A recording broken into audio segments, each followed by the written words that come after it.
All right, Rick. You've said the frontier isn't an engineering problem, but rather it's a decision problem. So, what is actually blocking humanity from going up there? And please be honest, is it money? Is it will? Is it politics? Or is it something a little bit deeper? So, yeah, and it's great to be on, by the way. The way we carry the conversation on about space is it's almost a legacy conversation. And that legacy is about space being hard and dangerous. And we've got radiation problems, and we have gravity and all of these, and the vacuum of space. And those are all true. Space is dangerous. It has all of these elements that are very risky for human creatures like ourselves, biological creatures like ourselves. But that's not what keeps us from opening the frontier. What has kept us from opening the frontier is us. It's a lack of imagination. It's a lack of conceptualization, and it's a lack of the ability to conceive of what it is that is possible out there and then prioritize that and give it the resources and the energy and the focus that is necessary for us to be able and go out there and do something about it. So it's not gravity that keeps us on the earth. It's our own Hmm. lack of imagination. And that's something we can deal with. And I think it's starting to happen. And when you say we, is it like a person? Is it a company? Is it a government? Is it a generation? Who's we in that regard? Is it Hmm. like culture capital C? It's, I like to think of it as a movement. Um, and, we started, and if you don't mind, it'd be a little history lesson here. Please. The and by the way, one of my friends told me that everything I say for the next year is going to have somewhere in the sentence, it's in my book. Hmm. Just giving you the heads up on that. And in my book, I actually throw a little bit of my personal story in there as I start with the history of space from like the plains of Africa all the way up to now. And as it sort of hits the time period of when I was growing up, I sort of relate myself in there as a human being to make it more accessible to people. Well, what happened was we had Apollo and the shuttle program and all of these things happening. In the middle of that, a generation of us were born, and we began to get excited, right? We're reading science fiction, we're watching Star Trek, we're watching Star Wars. At the same time, we're seeing people on the moon, and they're driving cars, and they're flying around in shuttles a little bit later, and all this cool stuff. And in the mind of a young person or a child or whatever, those blend together. And you begin to think, oh, well, I'm here. This is happening now. Star Trek, Captain Kirk, here I come, right? Hmm. And in the middle of all of that, there was a guy named Jerry O'Neill, Dr. Gerard K. O'Neill, wrote a book called The High Frontier, which is somewhere up here behind me. There it is, right about there. And this book was amazing because Dr. O'Neill came out and said, look, yeah, there's this the right stuff thing, and we went to the moon and we've got all this stuff going, but you have the right stuff. You, the people, have the right stuff. Hmm. And he said, I'm going to do a little bit of a shtick thing that I do sometimes when I'm on stage for you, just to get the point here. So there was the original Apollo space program that kind of came out of the von Braun period, right? And von Braun, who was the Nazi that we recruited to build our early space program. And his program was like, and you will sit on your couch and we will watch us and we will spend the tax dollars and we will go into we won't do that part, but we will go into space Yeah. for you, right? That's one approach. Then you had the Saganites or Carl Sagan. Now Sagan was like, space, billions and billions of stars, isn't it grand? Look at it, look at God's handiwork in the heavens, but don't touch it. And that's your sort of your astronomers.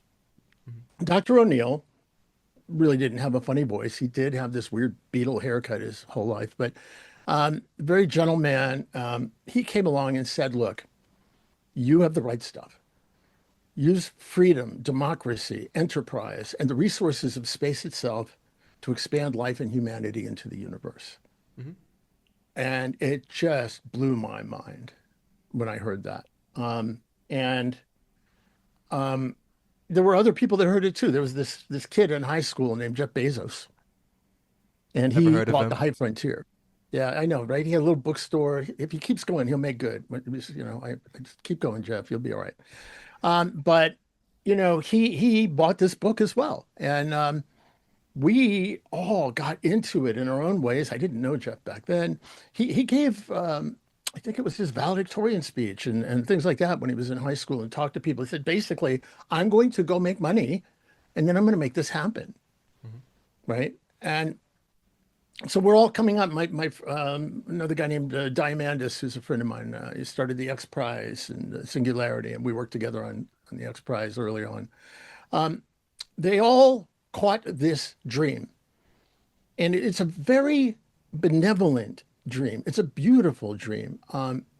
Whereas the Apollo program was originally built as a Cold War competition, it was thinly veiled covering of this Cold War competition, and Buzz and Neil, and I know Buzz, and he's a decent fellow, but their whole thing was like, get to the moon, take the most expensive selfie ever. Hey, check us out, yo, yo, yo, we're cooler than you. Enterprise beats you guys. Um, but then they were done. Hmm. Game over, right? So O'Neill comes along and says, here's what's going to happen. Here's what's possible.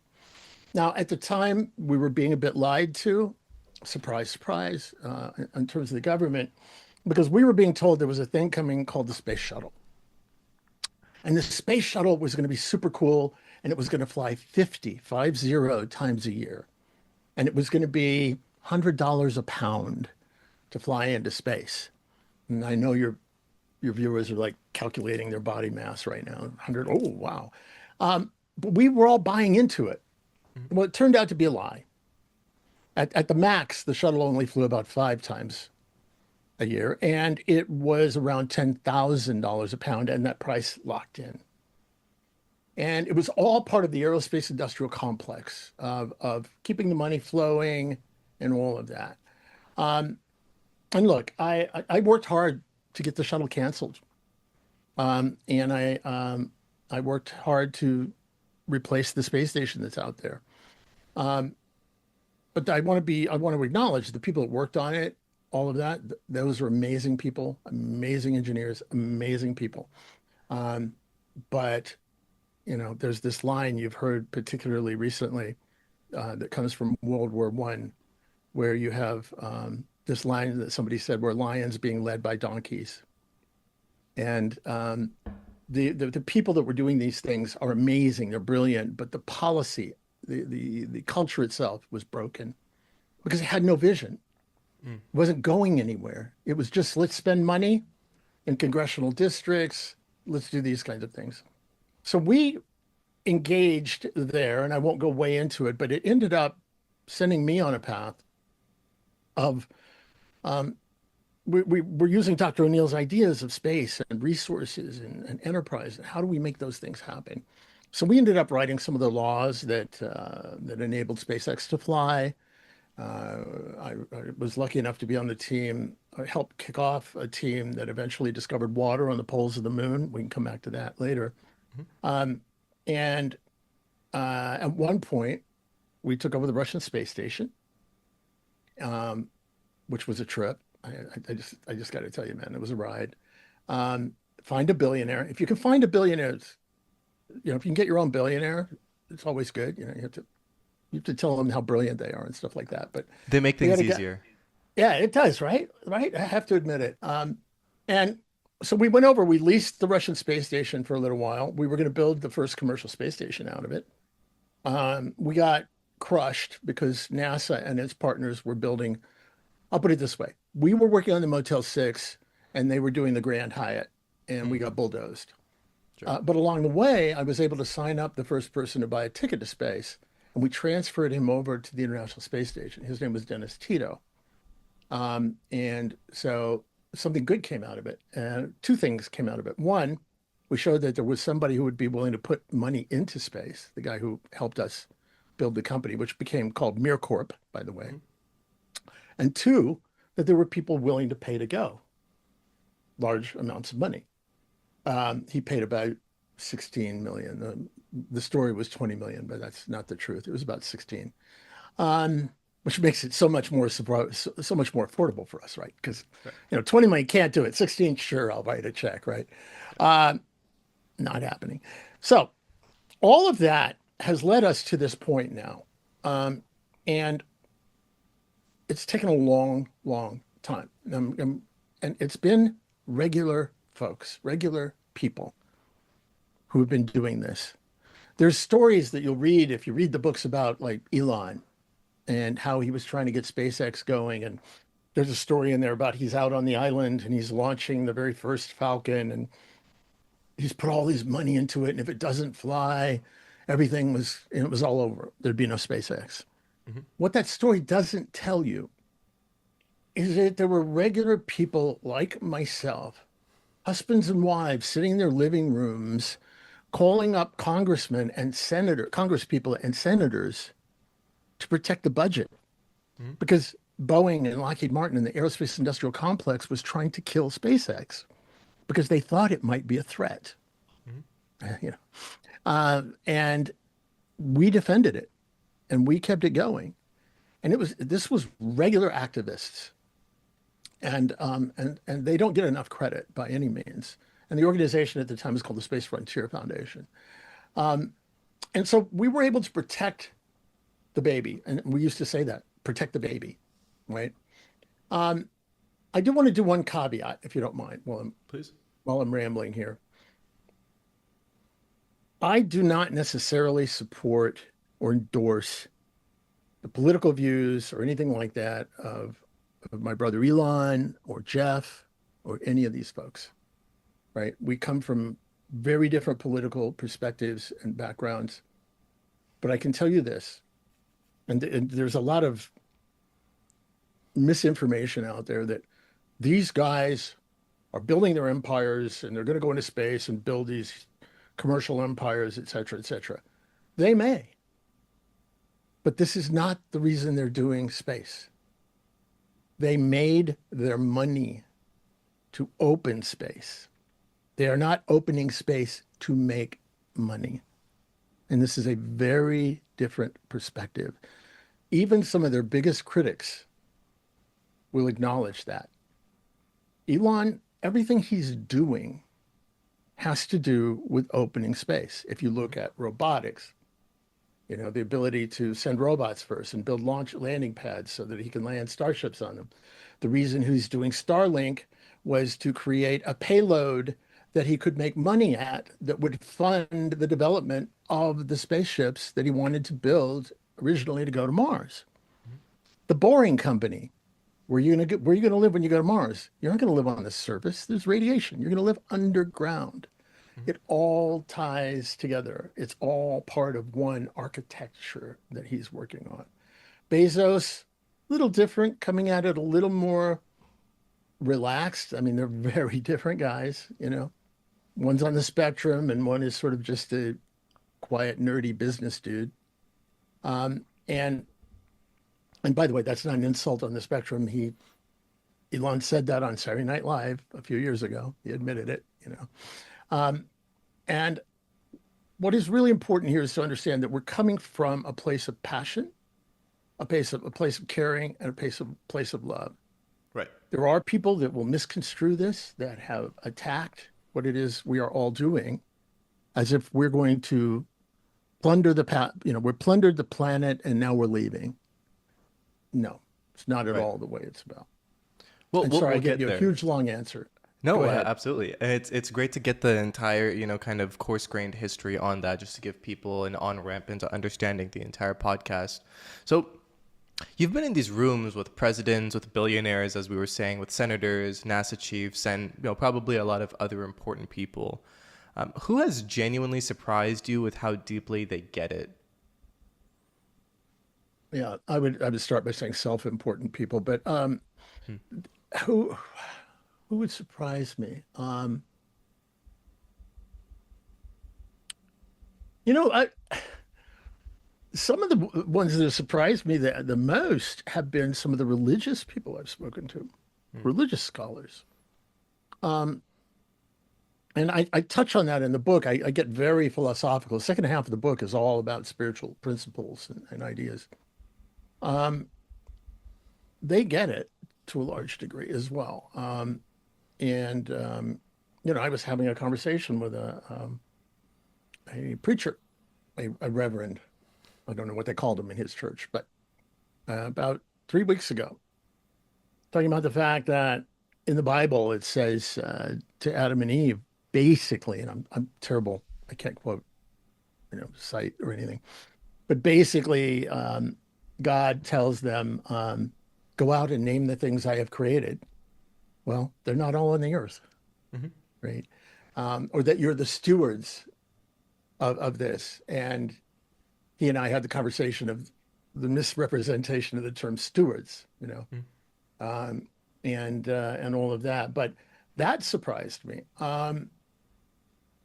What I do find, and it is an angle that I've been using for several years now, as I talk to people in space and aerospace, which are they overlap and they're not exactly the same thing, is that when I address the human on the inside, the soul, the spirit, the being um, that is engaged in this, it touches something very, very, very different in them. And they begin to understand that what they've been doing is basically rationalizing, you know. Again, in the book, I talk about, I grew up partially in the UK and partially in Texas. Strange story, but um, I talk about the idea of like a teenage boy, um, asking his parents to buy him a pickup truck, Hmm. which I literally did, right? And they're like, "Hey, I can help dad, and I can help mom, and I can do all of these things, and da da da da da da da." Da. And really, what it's all about underneath is this sort of sense of independence and freedom and an expansion into another level of life, of who that young man, or it could be a woman easily, young woman wants to be. Um, and that's kind of what we're really about.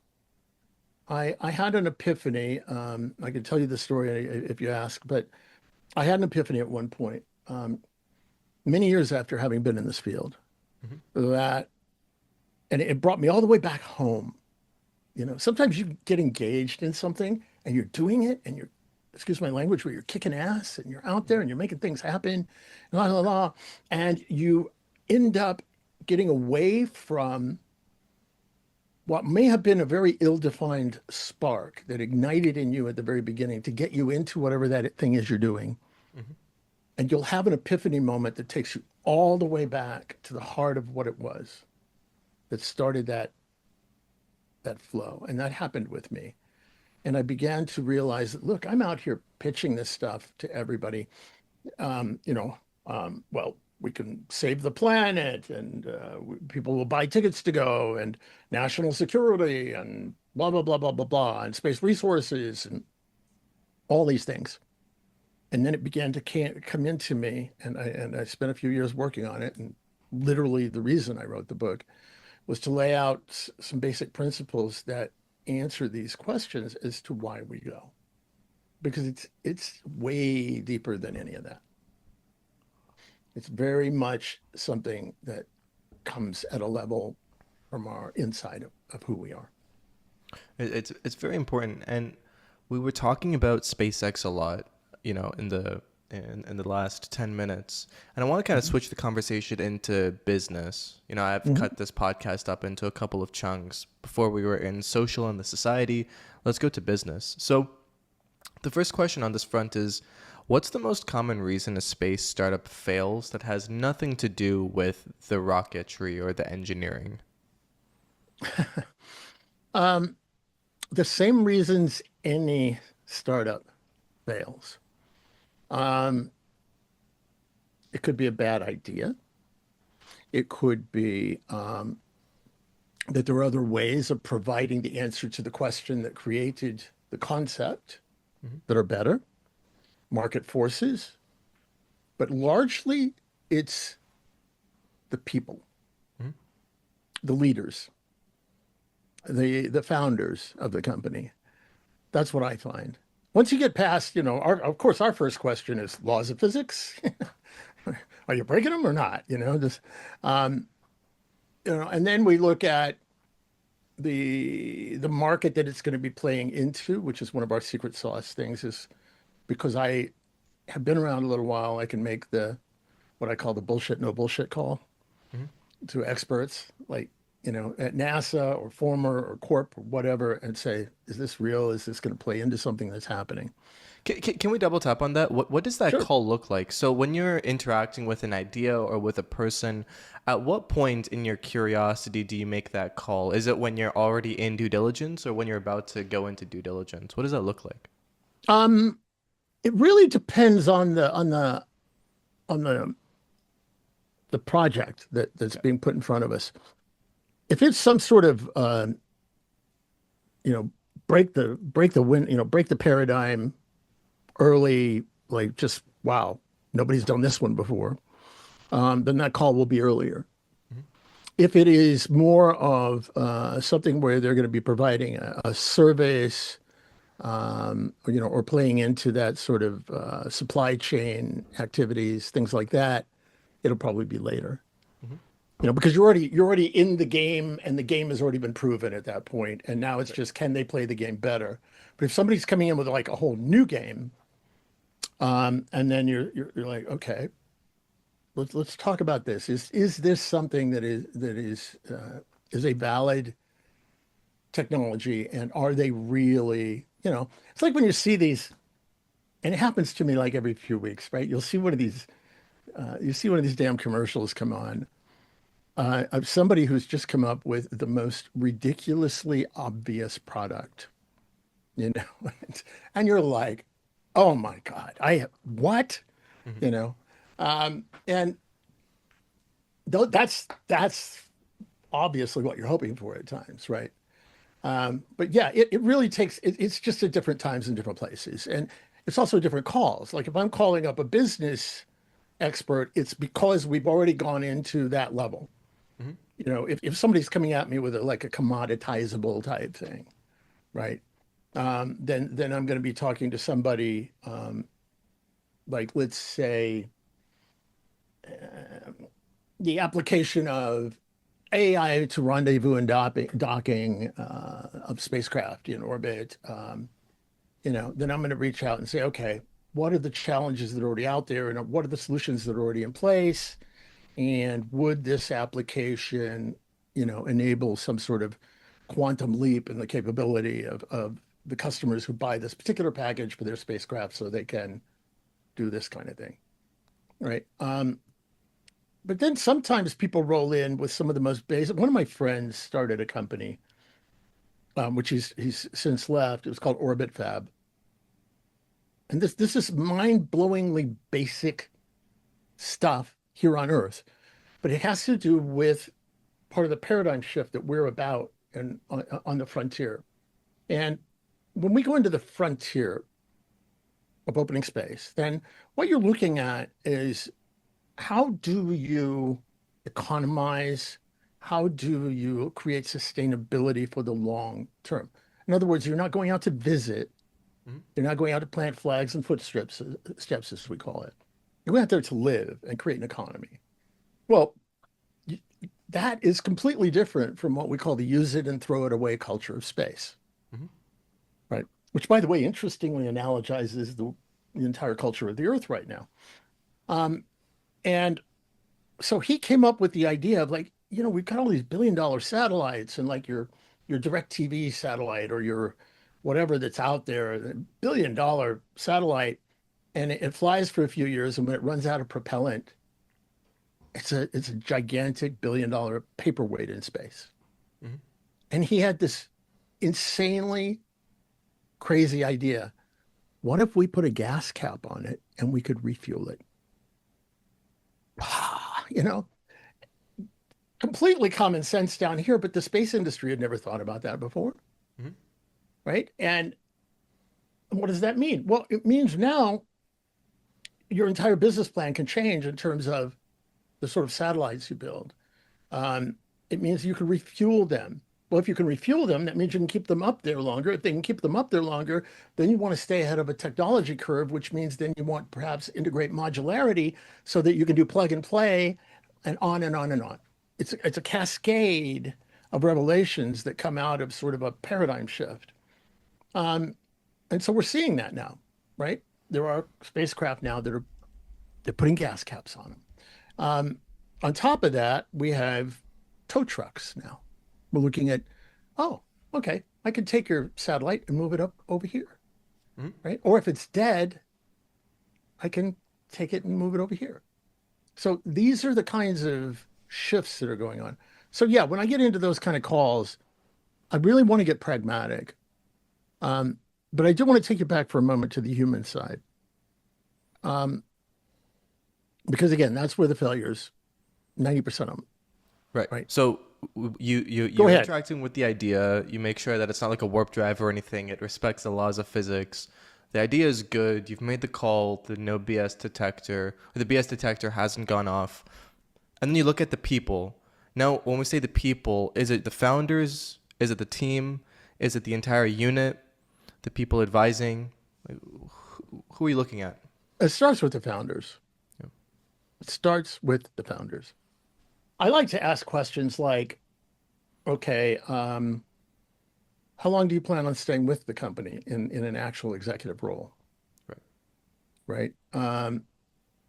And it's almost like, there's a sweet spot. Because someone will say, well, I have no intention of leaving. It's my company. Well, yellow flag, not red flag, but yellow flag. Some people should stay with the company. Um, you know, um, there's an argument for that in terms of multi-generational family type business type stuff. Fine, I get that.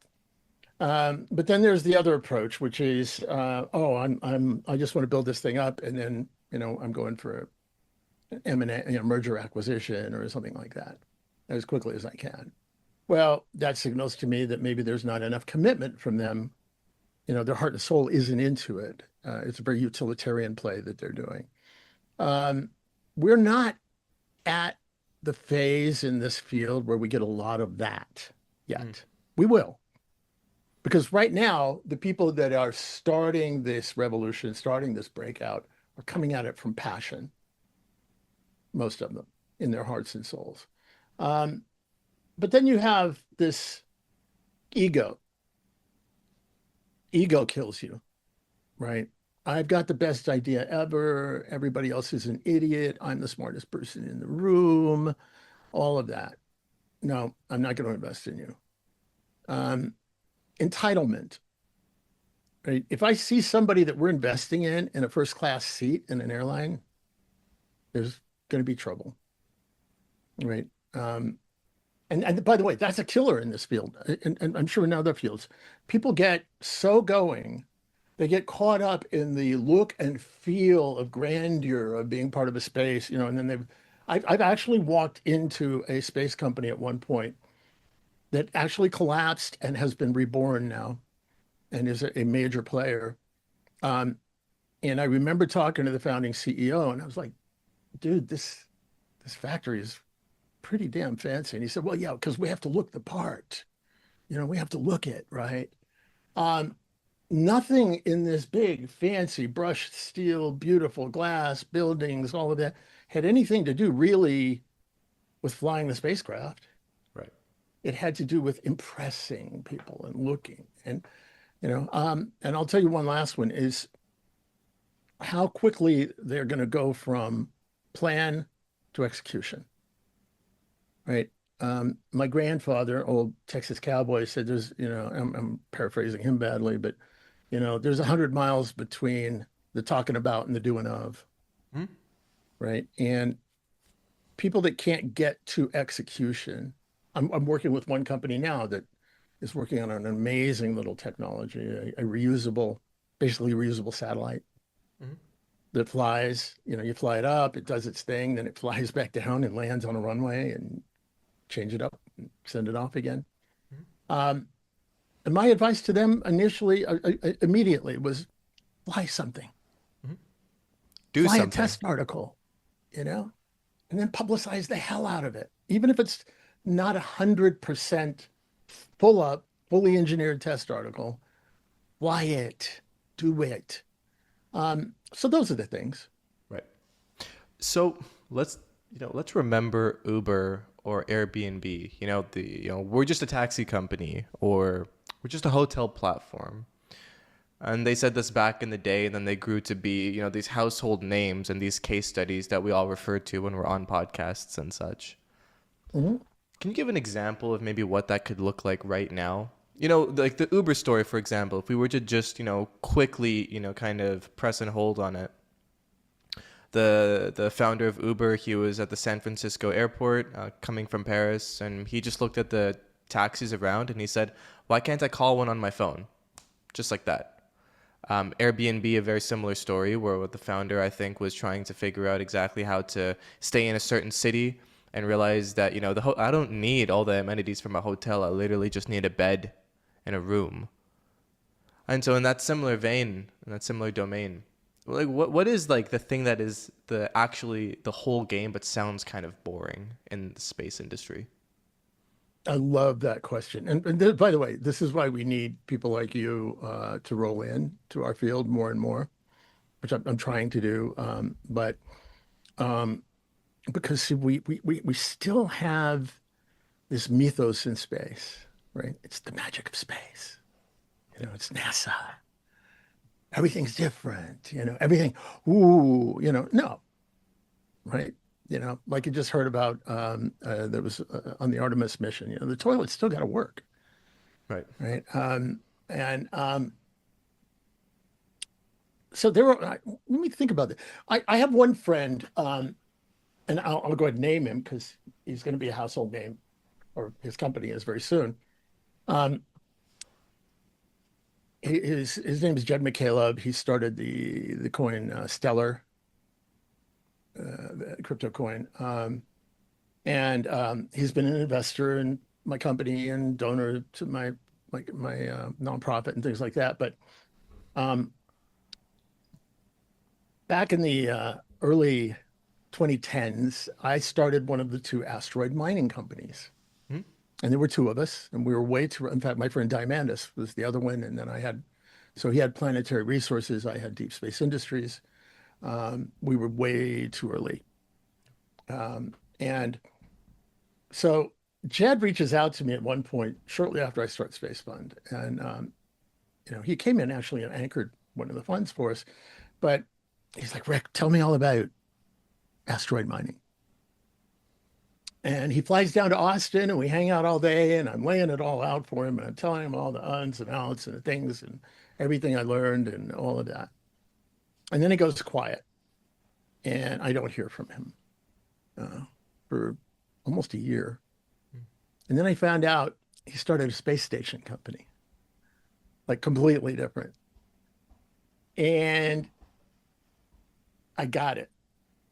I got it, right? Because see, here I'm talking about something when you get into asteroid mining and the infrastructure and processing and all of it, it's a massive supply chain in both directions to go out and do that kind of thing. But you need a base. You need a place where people can live, right? And so he started a company called Vast, VAST. And Vast is not to alliterate, but Vast is kicking ass right now. They are coming at space station habitation in a completely different manner. There are about five private space companies out there that are building space facilities that have put in more than 100 million, which is kind of a good line to say they're probably at least real. Hmm. And the way he's coming at it, though, which gets to a whole Dr. O'Neill thing. Dr. O'Neill was in favor of these things called uh, habitats, or what people might used to call, we're careful of the word now, space colonies, Hmm. and they rotate to provide gravity. These And are they O'Neill cylinders. O'Neill cylinders, named after him. Right. Yeah, and you can see the wheel, Stanford Torus, or the ball, which is called the Bernal sphere. Um, and the idea is you provide gravity and then you match the Earth's gravity. Mhm. And if you can match the Earth's gravity, then people who grow up or live on these O'Neill cylinders can seamlessly go back and forth to the Earth. Mhm. Most people don't realize that, but 2 or 3 generations in on the moon, that's a new species. I call it Homo lunaris. Hmm. Homo lunaris will not be able to come back to the Earth because the gravity is 6 times heavier. It'll Hmm. crush them. Homo marsialis, 1/3, and they'll have other adaptations. And so that's why he was about these habitats. Well, that's what VAST is doing, Hmm.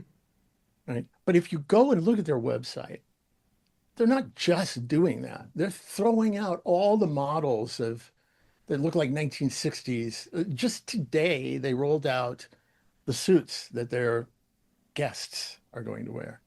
Hmm. Um, and I can't say anything, and I'm not supposed to know this even myself, but when they roll out with their first project that they're going to do in orbit, it is going to blow your mind. It's going to blow your listeners' minds, Hmm. and it is, and they're playing into pop culture with it. And I'll just leave it at that, right? Copy that. We Yeah. won't But I try mean, to it's dig in a it's little bit really, more. but here's that Uber moment, that moment that you're speaking about in terms of him. He's like, why does space have to look like that? Why does that space have to operate like that?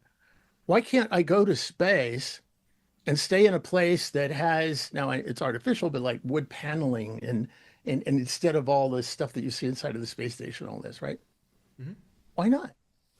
And so that's a breakthrough. And so we see those at times. Yeah. You know, business inevitably transcends into politics, Sure. and business in space will inevitably transcend into astropolitics.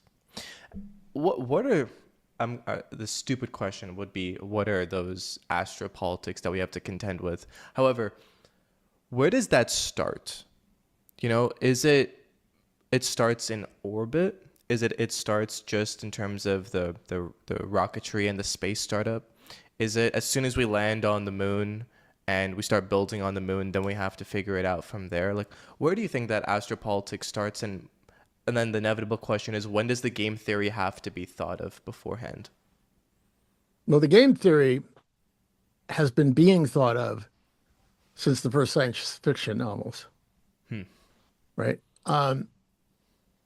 Very important aspect of science fiction is, and people don't think about this. And I'm not talking about Star Wars. Star Wars is not science fiction. Star Wars is a sword and sorcery set in space. Yeah. But like the Star Treks and the Expanse and the old show used to be called Babylon 5, all these shows, right? Firefly and all of this. Science fiction is game theory of the future Hmm. that somebody else is doing for you. And they're giving you a menu. They're like, hey, the future could look like Star Trek, or maybe we're all going Mad Max, you know? Um, and, which is great for fashion, you get out your black leather stuff and you run around the desert. But, science fiction gives you these options. And then you can draw from them and say, oh, this is the future I want to see. This is the future I want to see. And so we're all moving in these different directions, but the I just took myself off your question. Astropolitics, where does it start? Astropolitics, where does it belong? I was probably avoiding it, probably trying to keep that one out of my head. It starts on the ground. Mhm. It starts with who we are, right? It starts with the international intrigues and frankly, it starts with greed.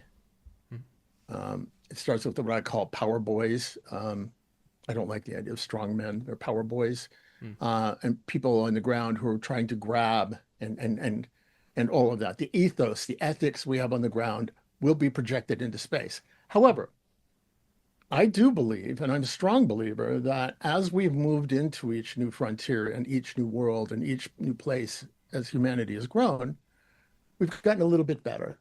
Mhm. We throw back, but we get better. Um, so I work a little bit with Space Force, and no matter who it was who founded it, that was just because somebody was able to convince him.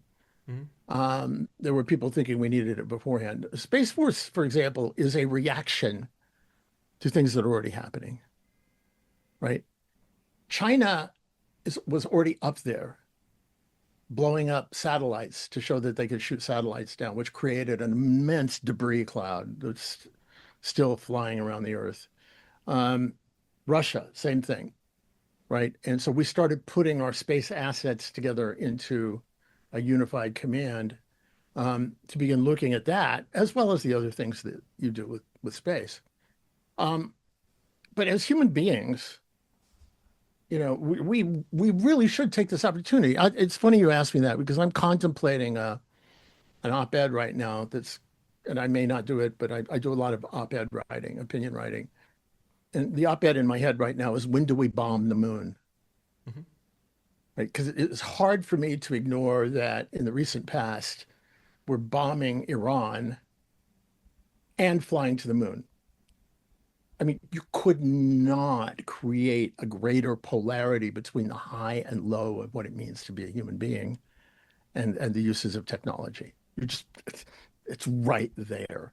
Um, and the challenge is that if we don't use space as a place to practice new ways or good ways of being together, then we're going to be doomed to repeat the cycles of war and greed and all of that we have here on the earth.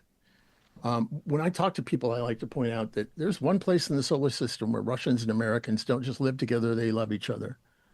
It's right up there in the space station. Mm-hmm. And I know cosmonauts, and I know astronauts, and they literally do love each other. They have lifetime relationships. We need to emulate that as we go into space. Now, the policies of it, um, you have to walk a fine line here in a sense, in that we don't want robber barons to go out there and claim the entire surface of the moon. By the same token, there needs to be some way for people who improve, let's say, the lunar surface to be able to harvest that wealth in the sense of, you know, like somebody would like, I built a farm, I made it productive, I want to be able to pass it to my children, right? So we need to be able to do that. The rules as set right now, some would argue support that. I think they need to be modified a bit. I believe that, uh, I have a thing I'm working on that I worked on years ago called the Space Declaration. And I talk about that it's the right of human beings to go anywhere in the solar system, do anything they want, own anything that they can, build anything that they want to do, and within those, practice whatever lifestyles they want to have, Mm-hmm. so long as they don't damage or destroy anything that's sacred, damage or destroy any biospheres that they run into. In other words, places where there might be life, Right. like a little bubble of water under the Martian ice, that they don't harm the earth, and that they follow the rules as are laid out in the Universal Declaration of Human Rights. Right. Right? So we need to be able to go out there and do what we need to do. Um, and by the way, you don't have to own the land on the moon to be able to effectively own the land on the moon, right? The Chinese could go up there, stick a flag in the ground, and say, we're building a research facility, right? And just by the right of doing that, they could claim several kilometers around that place that nobody could come into. And if they do it in the right place, what they've just done is put a circle around some of the most valuable ice and water deposits in the solar system Mm-hmm. without ever saying, we own this, right? It's one of the secondary reasons that some people are talking about putting nuclear power plants on the moon. Right. Now, yes, we need the energy. Very important to have that energy in the day-night cycle, 2 weeks on, 2 weeks off that you get on the moon. but it also, by definition, politically and in a policy sense, means you get to claim a massive amount of space around yourself. Yep. There's one thing that you were talking about, the Homo luminaris, Homo lunar, lunaris, Homo lunaris, and the Homo. Which one was Mars? marsialis. Homo marsialis. And you were talking about the issue of gravity. You know, Hmm. Earth is 6 times heavier than the moon. Earth's gravity is 6 times heavier, and so it'll be those folks will be Yeah. crushed. There's a real ethical dilemma in even allowing children to be born that are not on Earth's gravity in that way. But even saying that feels like it's controlling. So space ethics intersects with human ethics, intersects with space ethics again.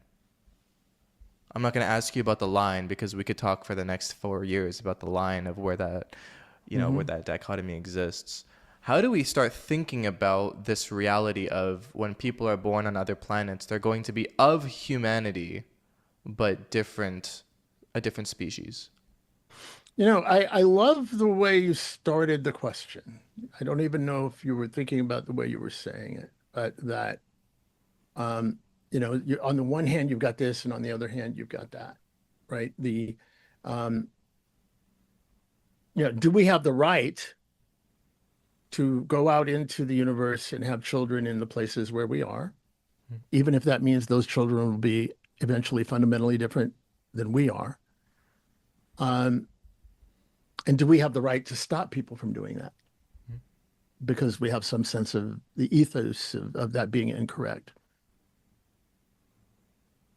I kind of lean towards the first.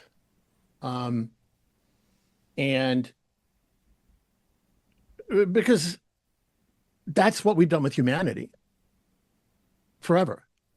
There are people on the planet that have a different kind of pigmentation than people born on other parts of the planet, right? There are people who um, live in the high Andes who have a different level of lung capacity and ability to process oxygen in their bodies than people lower down. So, and that's generationally, something that happens.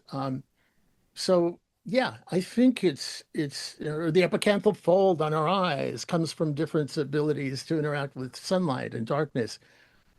Adaptation is human. And you're saying that to me at the same exact time in history where there are people right now walking into doctors' offices saying, I want to genetically manipulate my baby so it'll be the smartest one in the class. But let So me push back on that just for a go ahead. second. No, that's all good. The only pushback I have is that all of those things are still backwards compatible. So I could walk into a doctor's office and say, "Look, I want to genetically modify my child." And let's say they're smarter, they're more creative or whatever they are, they're taller, but they're still able to fit into society. Whereas if I'm having a child on the moon, there's almost no way that I can bring them to Earth without physically and potentially existentially harming them. And so that's the thing is that let's say that we don't just talk about one child being born. Let's talk about 1,000 children or 100,000, an entire union of children. So that I know we don't want to use the word colony. So an entire society of children, entire habitat. And now we have to figure out, are they just kind of like imprisoned on the moon in some way? And then for Mars, are they like, do we have to build two types of societies, one for people from Earth, one from people from the moon? And that's the thing is that if we're going forward in this way, and these are valid, absolutely valid ethical questions, where does the line stop and potentially begin when we're ideating on how to move forward? Absolutely. And that's a very astute pushback because we don't have the answer, Right. right? I'm not going to pretend to make up an answer to that one because it is one of the first times in modern society where we will have been challenged that way. And yeah, I just don't know. So I just don't know. I appreciate your candor in that, and it brings us to a more fascinating point: is that when we're encountering these questions of we don't really know how to move forward, but we know that we need to move forward. What is the healthiest way to move forward? Who should we contact? How should we build? How should we converse? Who do we contact in that? It's not just an American perspective, it's a human perspective. And how do Absolutely. we actually make that decision to move forward? Yeah, again, some of the frustrations that I have. So, for example, regarding what happens to people in these different gravitational fields and things like that, we've been flying into space for 50 or 60 years, Mhm. and we don't know what happens to a human being in a multi-generational sense, or even a small mammal. And some of my friends would be upset. Well, that's because NASA, NASA never should have told us, right? Now this is the same time that we've got somebody like an Elon or whatever who wants to go to Mars and start entire generations that'll grow up there. And he doesn't have the answer either.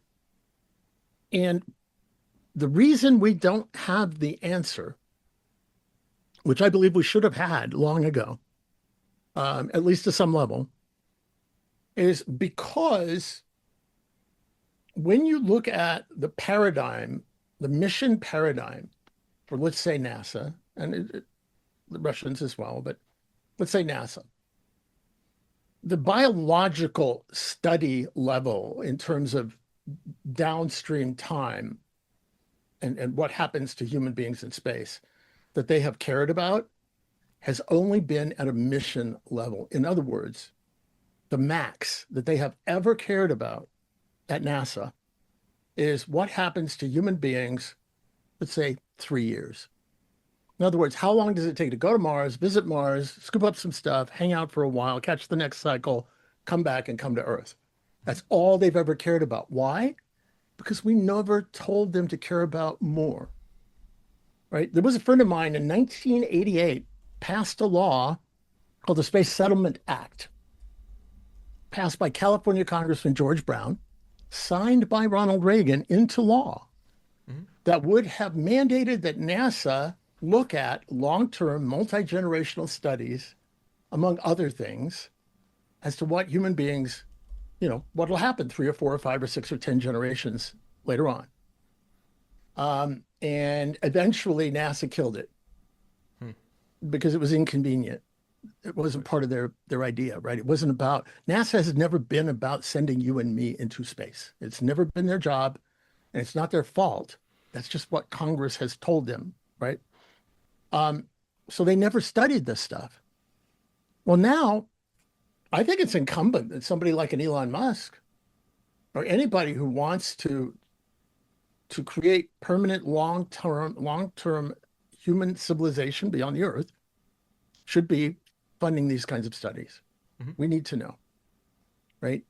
We need to know what happens in zero G. We've got, I guarantee you, man, I guarantee you there is some couple out there who have already put a deposit down with somebody to go up into a space station and do the thing. Mhm. Somebody's done it. It's I guarantee you.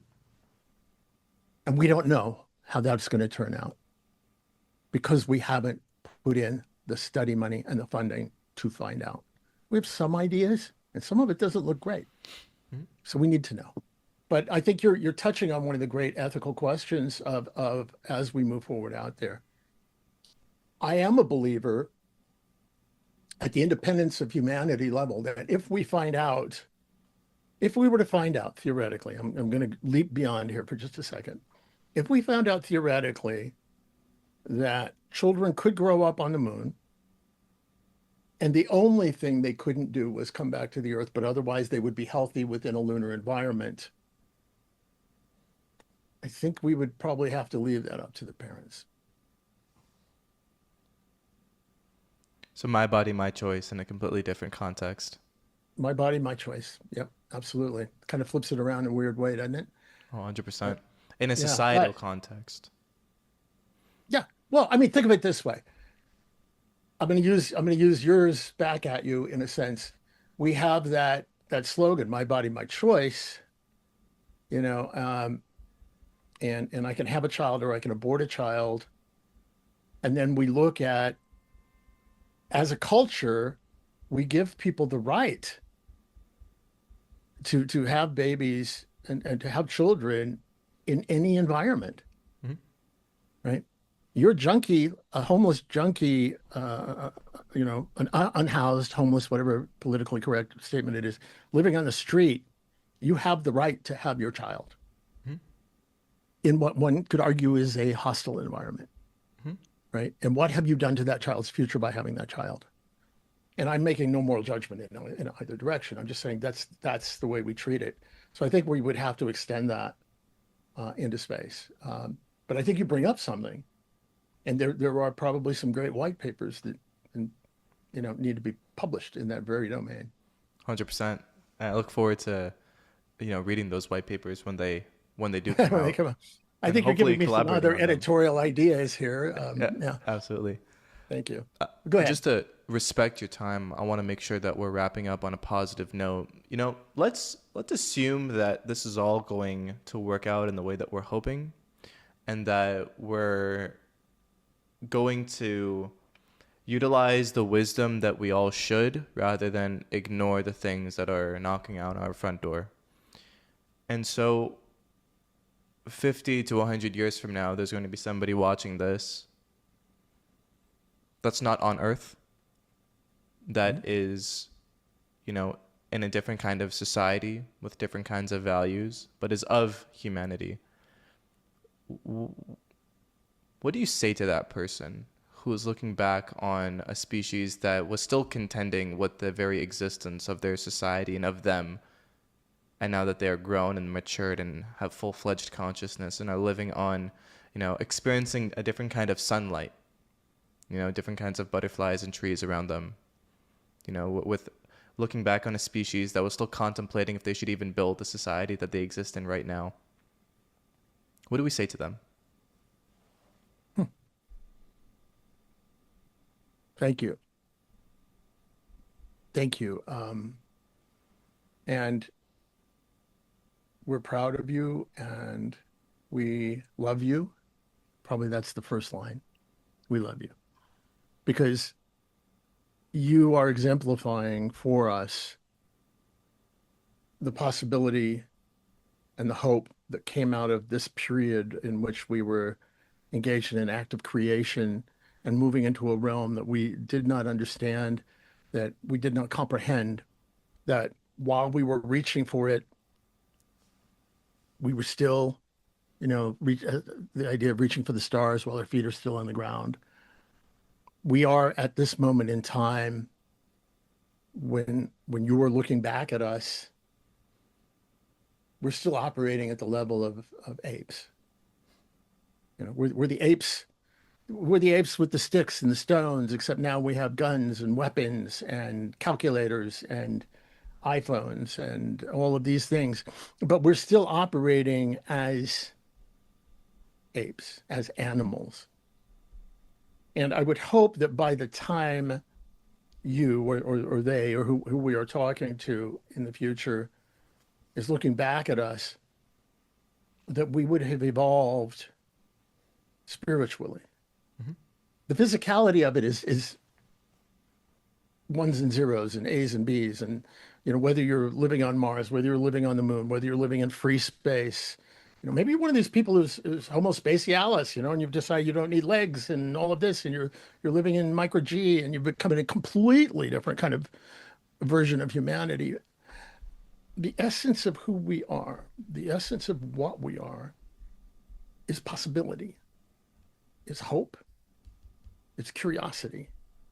And as long as we are treating each other with as much love as we can, and as we are invoking as much love as we can in terms of what we can be and who we can be, and being willing to critically examine what got us here and be able to shed those things that no longer apply, then we have hope. And if you're hearing me now saying this to you, then our hope has not been misplaced because you're there hearing me now. We've done it. Rick, thank you so much for today. Where can we find you online? Where can we buy your book? And where can we keep up to date with what you're saying? Um, the book is Why Space: The Purpose of People. You can get it on Amazon, and the other stores out there in the world. Please read it. And if you buy it for your team, buy lots of them. And the reason is, oh, I love the smell of books. The reason is because I'm trying to share these ideas with people. And I want to, if you don't mind, just wrap us up real quick. I want to give you, in this book, I talk about the purpose of people. And the purpose of people is to go out there. And within that purpose, there are three principles. Okay. Principle number one is to protect and expand the domain of life. We take care of the mother world of Earth and we carry her seeds into the universe. Principle number two is to honor and evolve humanity. I honor the history of every human being that's ever been on this planet. We learn from all of their stories and we make sure that we take that knowledge and put it into what it is we're doing as we move forward so that we don't make the mistakes we've made and we build on the things that we've learned as we move out there. And then we evolve into whatever it is, the things we've been talking about, but also culturally. And then the third one is to explore and experience everything in the universe. That's the fun one. That's the exciting one. That's the one that makes me want to live forever and go. And I think that if you can read the book and get those ideas and maybe visualize a society that's coming from that place instead of how many likes do I have? How many Teslas do I have parked in my yard? How, well, what's my return per share? Blah, blah, blah, blah. No. The most exciting thing about the human breakout into space is the humans. It's you and me. So check that out. Um, you can follow me on Rocket Rick, and on X. I am the real Rick Tumlinson on Instagram and other places. And come join us at the New Worlds Conference here in Houston, New Worlds Fair. We have a great party, by the way. It's called the Space Cowboy Ball. And yeah, just it's been my honor. I your questions have been brilliant, and I would love to come back at some point and we can fill in the blanks for the ones we didn't talk about. So We're thank gonna you. get you back on the program before the New World's Fair. I would be honored, sir. Truly, truly. Thank you very much. Rick, thank you for who you are and thank you for who you are going to be. Much appreciated, brother. My honor.